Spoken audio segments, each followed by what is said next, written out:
Praise the lord. నేటి దిన వాగ్దానము. యెహోవా అనంత జ్ఞానియగు దేవుడు, ఆయనే క్రియలను పరీక్షించువాడు.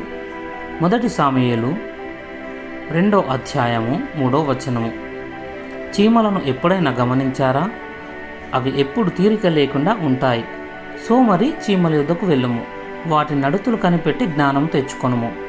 సోమరితనం దయ్యం దగ్గర నుంచి వస్తుంది.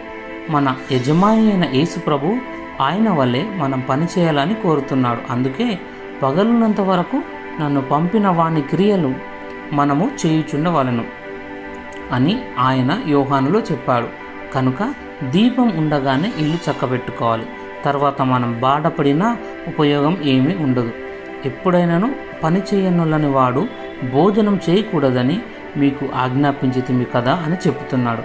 ఇది సరి అయిన మాటే అనుకుంటున్నాను. ఎందుకంటే చెమటోడ్చి నీవు ఆహారం తింటావని దేవుడు ఆజ్ఞాపించాడు. ఏది ఏమైనా దేవుని బిడ్డ ఎప్పుడు పని కలిగి ఉండాలి. ఎందుకంటే సమయం సంకుచితమై ఉందని మనకు తెలుసు. దేవుని రాజ్య సంబంధమైన పనులతో మనము నిమగ్నమై ఉండాలి. ప్రార్థన. పరలోకపు తండ్రి, నీ కొరకు మంచి పనులు చేయుటకు ఇంకా చేయాలని నన్ను ఎన్నుకున్నందుకు నీకు వందనములు. నీ రాజ్య విస్తరణ కొరకు ఆసక్తితో పనిచేయుటకు సహాయం చేయము. ఇట్టి కృపయై నీకు నేను వందనలు చెల్లిస్తున్నాను. యేసయ్య నామములో ప్రార్థిస్తున్నాను. ఆమేన్.